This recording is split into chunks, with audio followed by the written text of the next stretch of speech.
Hey, it's Buddy. Before we get into this episode, I want to tell you about my brand new book, From Tailspin to Tailwind, which covers the pivotal moments that reshape Souls for Souls from a failing nonprofit into a model of success. From revamping core values, innovating operational strategies, to crafting impactful partnerships, each chapter is filled with tangible lessons from the front lines that can help leaders in both the nonprofit and for-profit space. The link to pre-order From Tailspin to Tailwind is in the show notes. Everyone should have a chance at a better opportunity and a better future. And it's actually the responsibility of every individual to look beyond themselves, beyond their family, and to determine what it is they can do. What are they uniquely able to do to help someone else have a better tomorrow? And so I think as a Black woman who also identifies as disabled, for me, there have been so many people who've stood up for me, who've supported me, who've been my ally. And I also owe that to everyone as well. That was the voice of Angela Harrell, Chief Diversity Officer and President of the Voya Foundation at Voya Financial, and also current board chair of Souls for Souls. In this episode, Angela shares her journey from growing up in a military family to working in 9 different countries, and how her passion for inclusion and community engagement has shaped her career. She discusses the importance of creating spaces where everyone feels they belong, the power of volunteerism, and how she balances her leadership roles with a deep commitment to making a positive impact. My name is Buddy Teaster, President and CEO of Souls for Souls, and you're listening to the Repurpose Podcast, featuring candid conversations with business leaders who share the ups and downs, the wins and challenges they face along the way, and how they learn to overcome them. These are the real stories of going from tailspin to tailwind. All right, welcome, Angela Harrell. It is so great to have you here. Great to be here. You and I have known each other for a long time now and have had quite a close working relationship through Souls for Souls. You're our board chair currently, so There's a lot of disclosures that we can make up front about that. But I also want to make sure that your story, which goes so far beyond anything with Souls for Souls, is something that our listeners get to hear and learn from and about, so that when we talk about purpose and tailspin to tailwind, that there's a Souls for Souls piece, but there's so much more to tell. So that's where we're going to go. I love it. I'm ready. Let's do it. All right. Well, let's start with who is Angela Harrell? It's a little bit about your background. I know you've lived and worked all over the world, and so just maybe give us a little snapshot. Well, I grew up primarily in Chattanooga, Tennessee, so right down the road from Souls for Souls, hometown of Nashville. And I was part of a military family, which I think probably instilled in me a little bit of a sense of adventure. We lived in Germany for a couple of years when I was super young. I don't remember a whole lot of it because it was before grade school, but I always had this desire, I think, to just connect with people. Conversation words mean a lot to me. I grew up obviously in the South where connecting wasn't always an easy thing, from a race perspective in particular.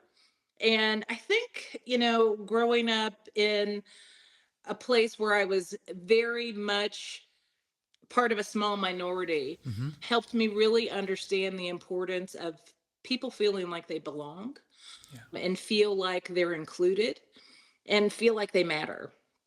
And so, while I didn't necessarily set out on a course to, be involved in community engagement or diversity, equity, and inclusion, et cetera, it kind of seems like my whole life was kind of designed for that to be ultimately what I ended up doing. As you mentioned, I started off in college as an American government major. I was going to be a lawyer.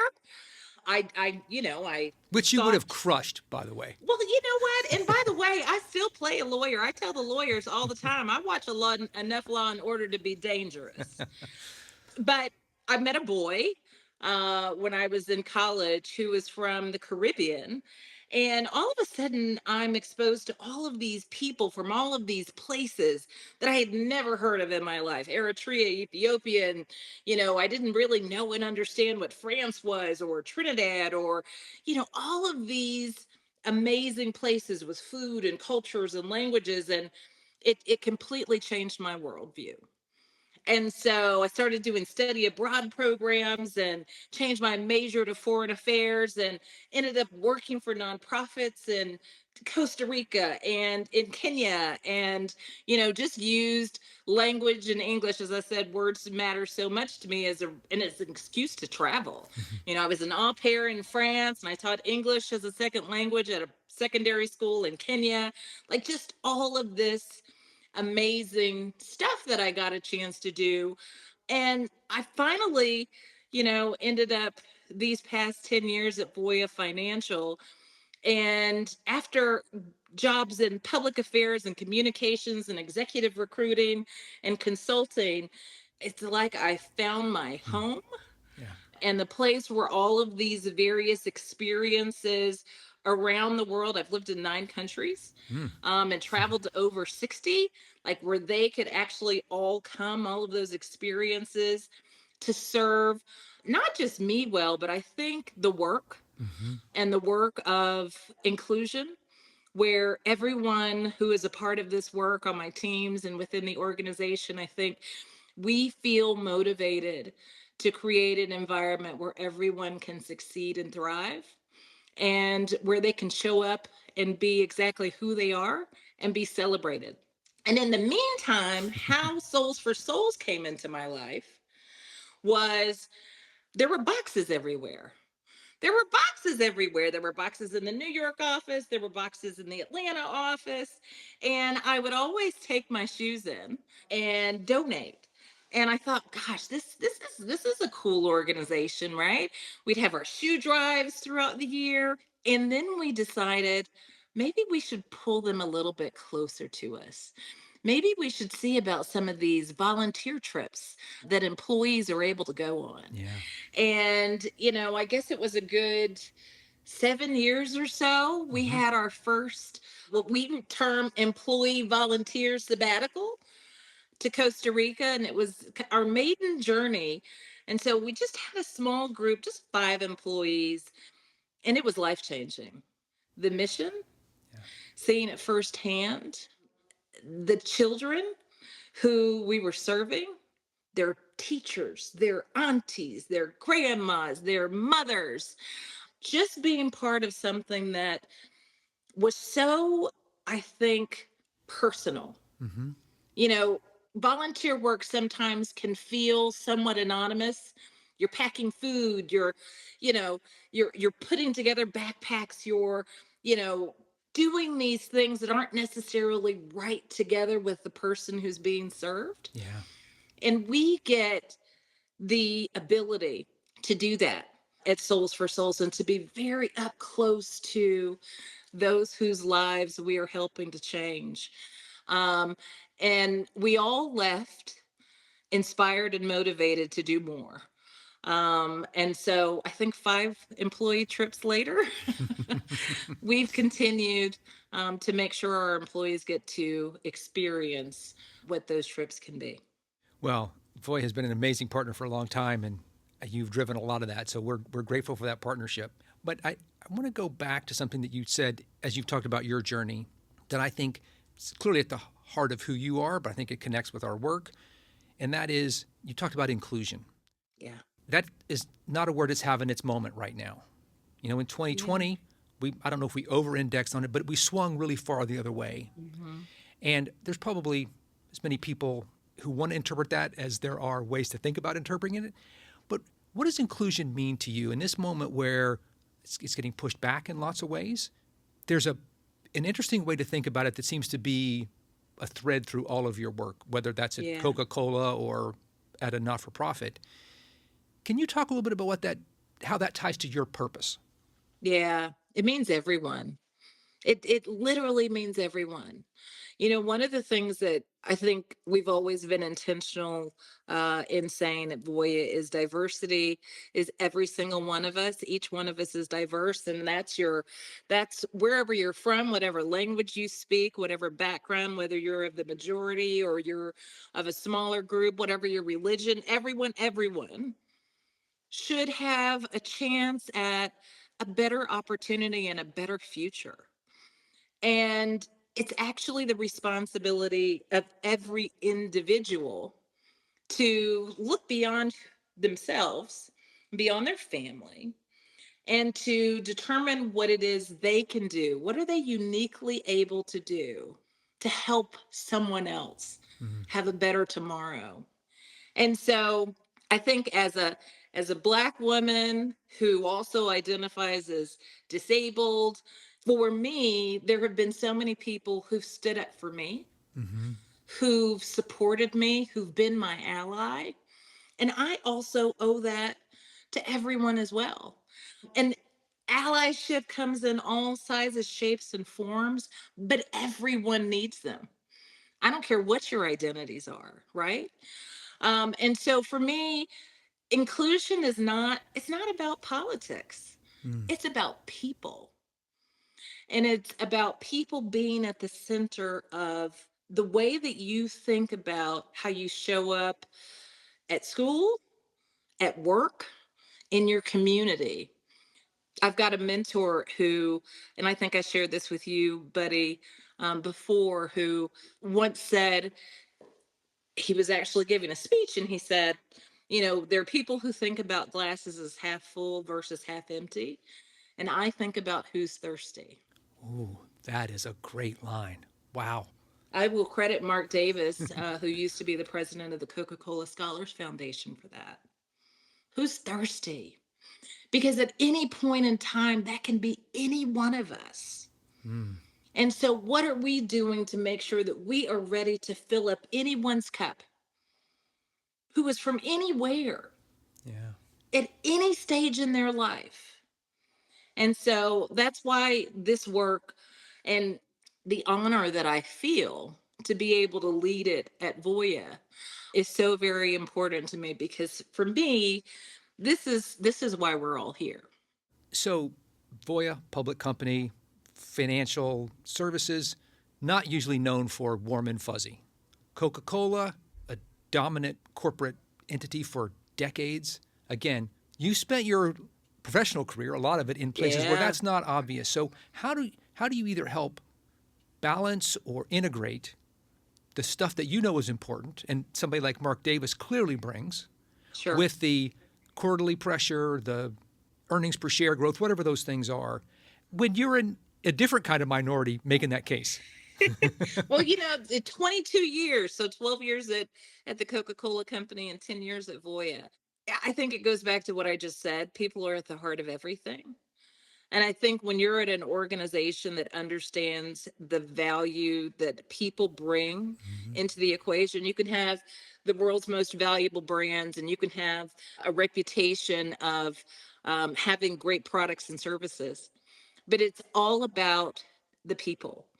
And it's about whether or not the individuals who call your company their own feel a sense of ownership and pride and inclusion, so that they make decisions for the company with the company's best interests in mind, as opposed to their own. I always say, I spend Voya's money better than I even spend my own.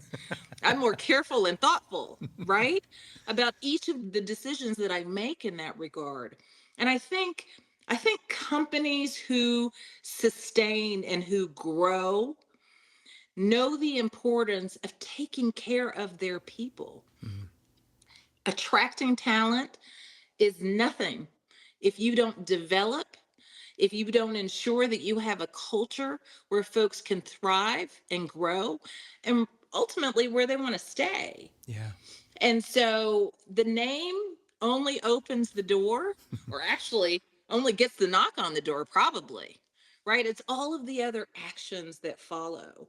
And whether you're a big company, a small company, a nonprofit, if you are the kind of company that focuses on investing in people and culture and ethics and doing the right thing, that intersection where what's good for your business and what's good for society, where if you can find where that intersection is, then you will sustain your business in the long term beyond the quarterly anythings.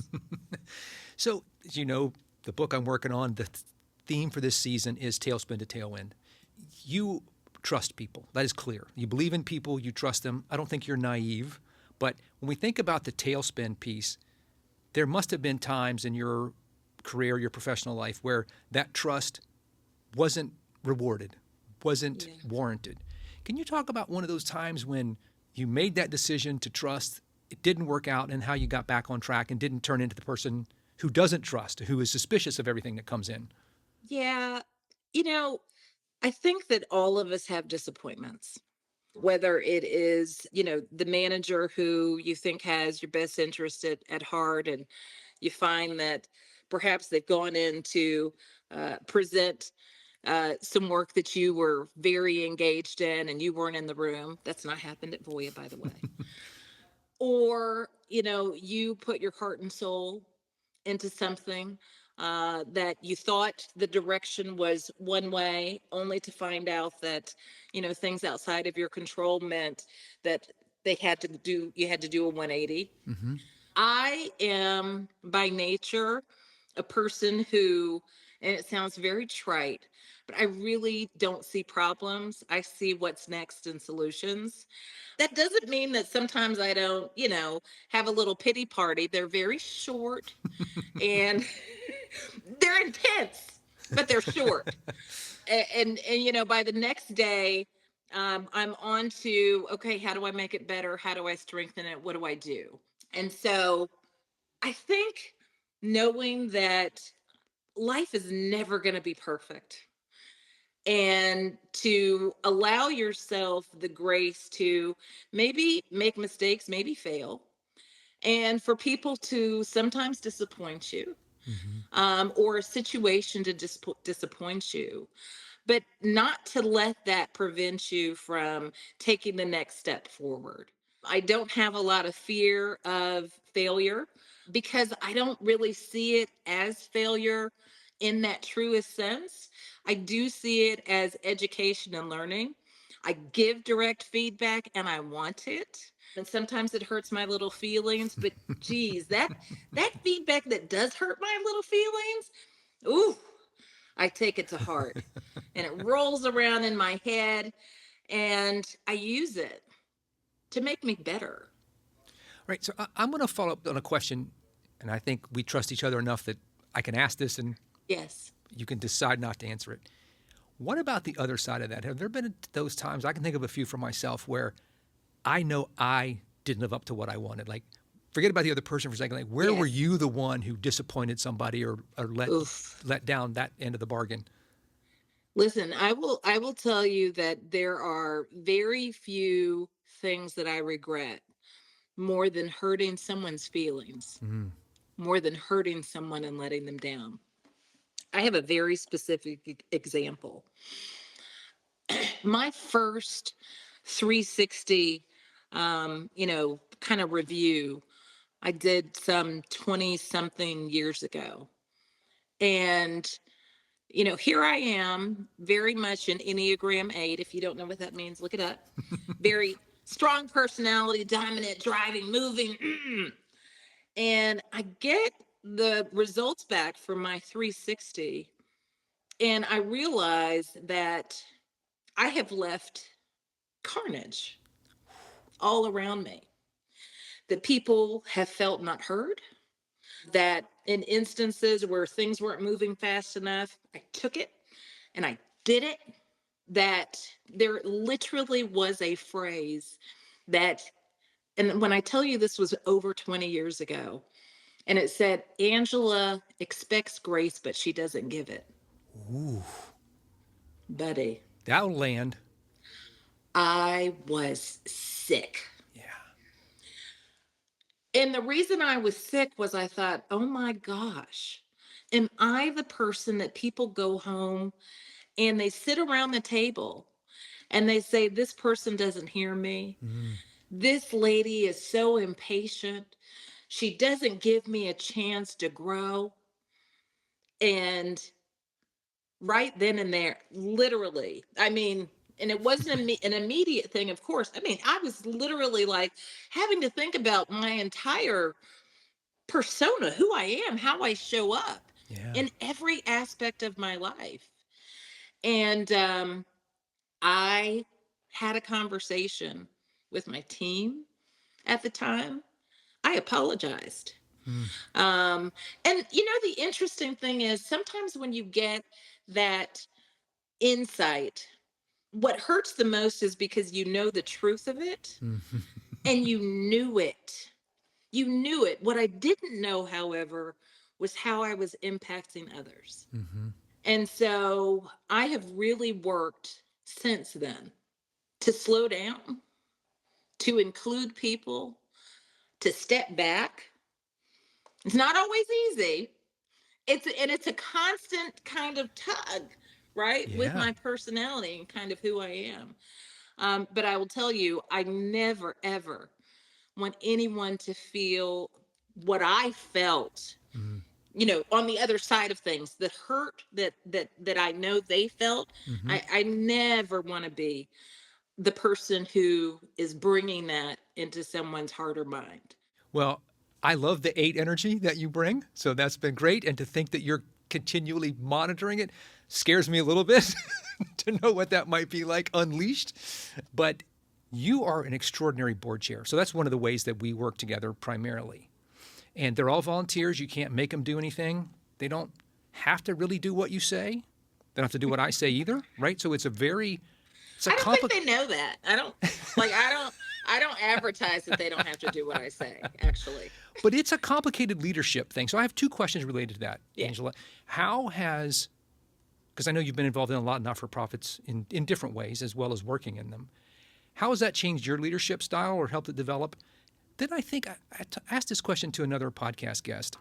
What would you say to somebody, to you, 20 years ago or 25 years ago about, I don't have time to be on board, it's a waste, whatever those negatives are from a, I won't say transactional, but from a selfish perspective, like why it's Yeah. good for you to do that. Yeah.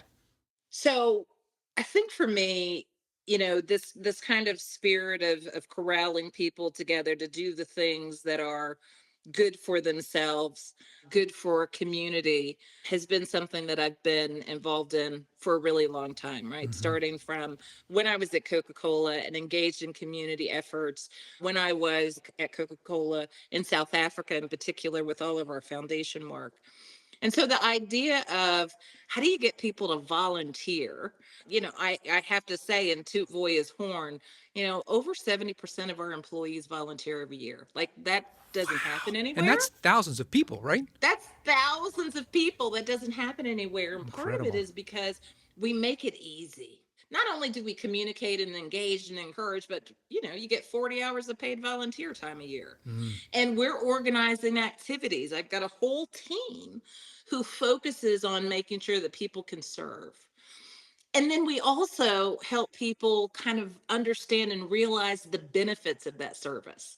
And not just to the nonprofit, by the Mm-hmm. way, but to themselves, Yeah. to how they feel as individuals, how they're able to connect with other people, how they're able to be up close and personal, to those folks who perhaps are in the most need, or the animals or the planet activities that they do as well.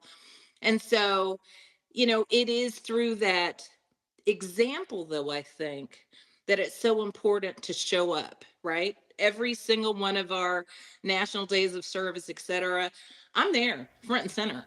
Our Yeah. leaders are there front and center. Leadership engagement in these endeavors is so super important. And so for me, to serve on a board where I can help other busy executives think about not just how do I do something that aligns with my values? How do I do something that's going to have an impact that's greater than what I can do as an individual?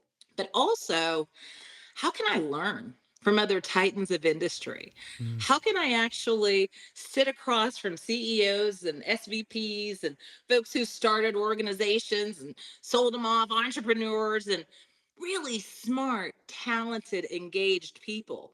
And also get poured into, like get some of that knowledge, that intellect. We have a great sense, I think, not only of a common mission Hmm. through Souls for Souls as a board, but we actually really like each other as well. We have a wonderful time. We work really hard and we play really hard. And so yes, in my role as the president of Voya's Foundation, I get the chance to interact with a lot of nonprofits. What I think is so amazing and unique about ours is how hard our board works. Yeah. When we're recruiting, we say this is a working board. You're going to be on a committee where you're going to help think about warehouse optimization or marketing campaigns and return on investment and international expansion. And you're busy, but you'll want to do this. You'll want to be engaged. You won't want to click off the line. It's true though, Betty. There's never been a board meeting where we're like, oh my gosh, and this thing just keeps dragging on and on. We're like, how have we run out of time? And so, if I were speaking to someone 20 years ago, speaking to myself, I'd say, find a board where you can serve and make an impact and where your talents and skills will be valued. You will actually develop more Mm. as an individual and as a professional while you are also serving together with folks that you have now an expanded network where you have this knowledge about different companies and enterprises and business challenges. And so it's kind of like when you go to school. I don't know about you, but when I was in grad school, it's like, yeah, you had the professors who came to class every day. The people I learned from the most Yeah. were the students on either side and the conversations that happened not during lecture, but after. Yeah. And so that's also what the beauty of a well-run and organized board can provide is that sense of community amongst board members as well. Well, my guess is you do this unconsciously, but I have to take a moment when you talk about inclusion. You just kept saying us. I love the fact that that's how you think about it, right? I mean, that's not a given. Some people never make that switch to us. Yeah. And nothing makes me happier to know that's how you think about it. So that's, like I said, I'm not sure you're even conscious that you're doing it all the time. Oh, listen, people probably think that I work for Souls for Souls. I had a friend just recently who was like, oh, I've got a couple of bags that are going to Goodwill. I'm like, do they have shoes in them? She's like, oh my gosh, Ange, I forgot. I'm like, thank you. What? So there's always the opportunity, I think, when you believe in the mission, when you believe in the leadership like I do, and like my fellow board directors do, it's easy to talk in the Yeah. royal we. It's easy because it feels true. I am a part of this Yeah. organization. I have a vested interest in our growth and our success. And it's very personal to me. And it's an honor, really, to be on the board and in particular to serve as its chair. Yeah, it's remarkable. I'm grateful that you feel that way, and it shows. So I want to ask a question that I ask everybody at the end. Yeah. So it's a little different. Rather than saying, what do you wish Angela now knew 20 years ago? And I know you're thinking hard about what's next in your life, right? I mean, you're still young, but you're thinking about that. Ish. Ish. Ish. You can say that. I am not saying youngish. Is what do you want yourself to remember about this moment in 20 years? Like, what is in your life now that, even if it goes away, you want to recall when you're 20 years from now? Yeah. You know, Interestingly, when I was getting dressed earlier today, I have right by my closet, I have a picture of my dad who passed away almost 13 years ago. Mm. And I think about the conversations that we had and all of the laughter that we shared and how much I miss all of that. And at this moment in my life, I want to make sure that I'm maximizing on all of that, on the beautiful, amazing, wonderful people that I have in my life. I am so loved and I feel that. And I love so hard. And I want to make sure that the people in my life know that. And so that's, if I look in 20 years, people think, what do you want to have accomplished, or what will be on your tombstone, or what will be written about you? Yeah, I just want the people in my life who I love to know that and feel that. And speaking of people who I love and know, our former board chair 2 chairs ago sent me a message and said, "Hey, I'm going to be in Atlanta. I'm going to be in town." And I'm like, "Oh my gosh, I hope the dates work, millage." And they do. Oh, fantastic. And for me, that's it. Yeah. That's it.